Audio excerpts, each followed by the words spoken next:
Ayun oh, what's up sa inyo mga kaboom boom? I'm a nurse, EMT by heart, and a gun enthusiast. So welcome back to my channel. Please don't forget to like, share, and subscribe para updated kayo sa aking susunod na mga videos.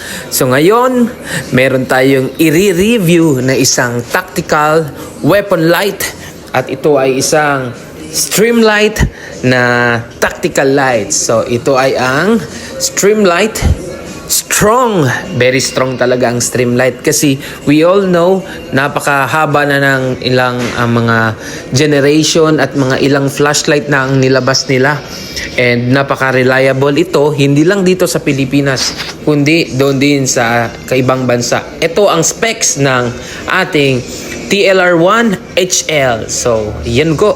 Meron tayong 1,000 lumens, runtime of 1.5 hours, and basahin na lang natin. So, ito po ang ating TLR1 HL. So, meron tayong dalawang battery na nailalagay dito sa loob. Meron siyang yan dyan, dito, sa aking ito, yun. So, dalawang klaseng battery ang nilalagay dyan. Parang clip lang tapos ipapasok lang dyan. So ito yung TLR1 HL. So kasama sa box ay meron siyang iba't ibang mount. So para pwede siya sa iba't ibang baril. Ayun.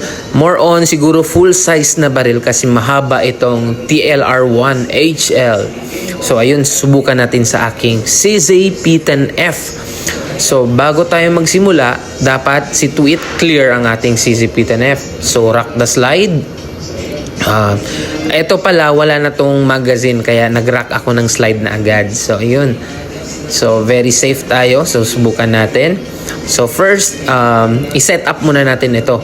So, sa pagtanggal, iti-twist nyo lang. Yung parang may knob siya dyan, iti-twist nyo lang yan siya.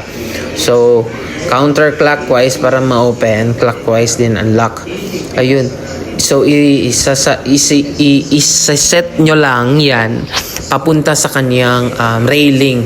So, yung mount niya is sakto lang din sa railing niya. So, isang salpak lang, i-loosen nyo lang, tapos isasalpak nyo siya. Then, good to go na yun. Ayun, mga kabumbom. So, ito, ha? Ito, yun, ito. Yun, after that, i-tighten na natin, tight.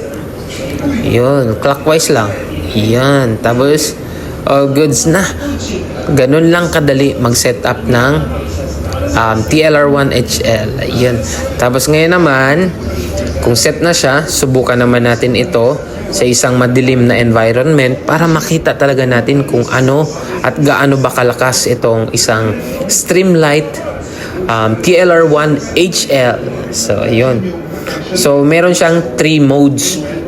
Meron siyang ito, pag ibaba nyo siya, so malakas, or I mean straight lang ang kanyang pan. So ito, quick naman pag pataas. Pag idodouble nyo siya, nagiging probe siya, yung parang on off probe. So dito tayo sa madilim na environment, subukan natin ang TLR1 HL. So di kayo guys. So safe itong baril ko, walang magazine, walang ammunition. Kaya ayan, subukan natin yung pababa. Yun, yun guys, oh. Kita nyo naman kung gaano kadilim. Tapos ngayon, napaka clear na clear. Mabubulag talaga. So ito yung quick. Yan yung quick, pataas siya. Taas, ayun, quick. At dumaan pa nga ang pusa, kitang kita. So subukan natin ang probe. Yan ang probe.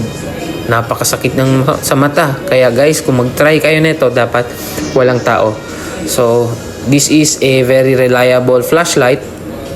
Malaking tulong ito sa inyong mga FA, lalo na kung sa bahay. And good na good for everyday carry. So, ito ang aking CZ-P10F with TLR1 HL. Okay na okay. Thank you guys. Please don't forget to like, share, and subscribe. Yung link pala na link na sa description box. Don't forget. Thank you. Bye.